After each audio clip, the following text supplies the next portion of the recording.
bilan seni mulking, azamating kamaymaydi Parvardigor. Sendan ko'p narsani so'ramaymiz. Faqat sendan sobit iymonni so'raymiz. O'zingga bo'lgan muhabbatni so'raymiz.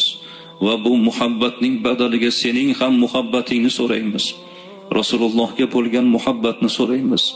Parvardigor, bu oyda qiladigan ibodatlarimizni qabul et. Duolarimizni ijobat ayla.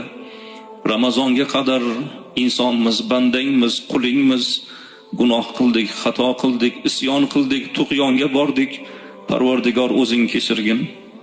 Bilib bilmasdan qilgan xatolarimizni mag'firat ayla. Ota-onalarimizni gunohlarini kechirgin. Bizlarni deb xatokor bo'lgan, ibodatlarda kamchiliklarga yo'l qo'ygan otamizni, onamizni jannat ahlidan qilgin. O'tgan bo'lsalar rahmat aylagin, hayot bo'lsalar umr bergin, iymon bergin. Kasbi korda, ishda, mehnatda yurgan yigitlarimizni ishlari